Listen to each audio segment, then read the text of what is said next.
In the summer of 1986, I was about 14 years of age, and like most kids, I was looking forward to this summer after school. Well, this particular summer, I was not going to have that free time that I thought. That's when my parents broke the news that this particular summer would take a turn that would change my life forever. I was going to go work. I was going to go work out in the steamy Pennsylvania heat for the entire summer. And this was going to pay or help pay for my private school tuition. By the middle of that summer, after mowing grass every day, string trimming for hours at a time, being covered in sweat and sticky vegetation, and I'm not kidding, from head to toe, for weeks at a time, I seriously thought that I was going to die.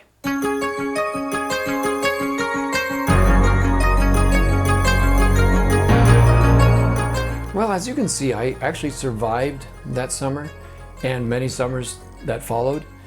And now looking back on that time in my life, I'm actually very grateful for my parents because they gave me the opportunity that particular summer to start the process of driving out my deep-seated laziness and other character defects that I had that I didn't even realize I had. I also learned lessons as a working teenager that have helped me through life in many ways. But let's be real for a second.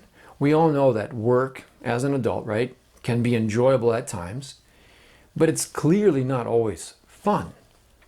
Otherwise, no one would actually pay us to do any of this work. But hard work and meaningful occupation provides many blessings other than just getting a paycheck. Recorded in Genesis chapter 3, verses 17 through 19, we actually read these words spoken from God to Adam, the father of our human race, when Adam disobeyed a direct command not to eat from the one and only forbidden tree in the entire garden. So when dealing with this act of treason, God said to Adam, "Because you have heeded the voice of your wife and have eaten from the tree which I commanded you, saying, 'Thou shalt not eat of it,' cursed is the ground for your sake. In toil you shall eat of it all the days of your life. Both thorns and thistles it shall bring forth to you, and you shall eat the herb of the field. In the sweat of your face you shall eat bread, until you return to the ground, for out of it you were taken. For dust you are, and to dust you shall return." Well, if you just stopped reading there and didn't read anything else in the Bible, it would actually sound like physical labor was only a form of punishment of some kind. However, there is much more to the story that actually sheds light on the reasons for physical, mental, and spiritual labor for every human being in the course of history. Well, to be brief and direct to the point, I think it's very simple to say that God gave us useful labor because hard work builds character. We're all born with inherited strengths and weaknesses. And those strengths and weaknesses need to be shaped, need to be trained and disciplined in order to become productive, civil, and trustworthy members of society. Now, to help make it a little simpler to digest this concept of the value of work that I'm trying to convey, I've come up with 6 valuable byproducts of work that I believe benefit all of us, and I mean all of us throughout the world. Let's start with number 1. This list was not written in order of importance, but the first one on my list is that work gives us a sense of purpose. And to put it in other words, work helps us get out of bed in the morning. It just simply does. Number 2, work gives us mental and physical strength.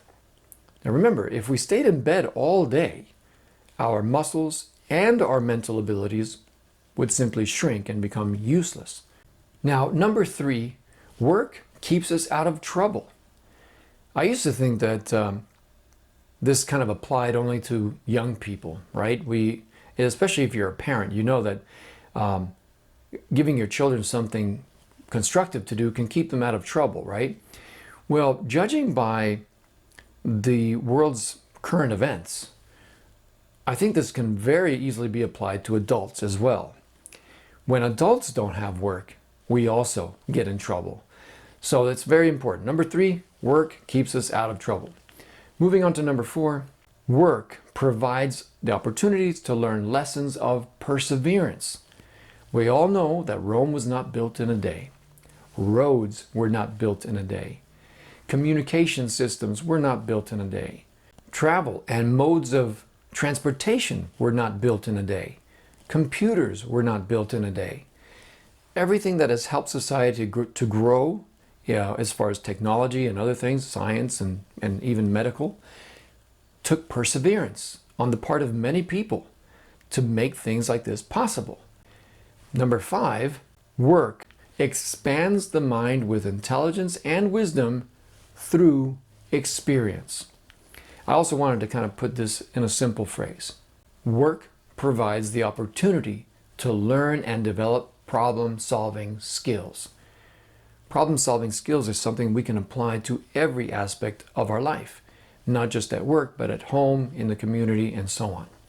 Now, number 6, the last one on my list, but not the least, work provides opportunity to learn spiritual lessons.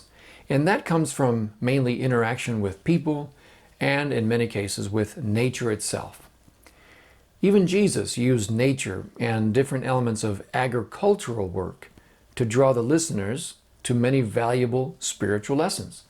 For example, we have in Mark 4, verses 1 through 20, we have a farmer working in the field, sowing seeds. In Matthew 4:19, we have another example where Jesus uses the work of fishermen to illustrate spiritual lessons. And one of my favorites is found in Matthew 25, verses 14 through 30. Jesus here shares a story of 3 servants and how they used their time and their energy to improve opportunities that they each received. If you go to read the story, there is a slight spoiler alert.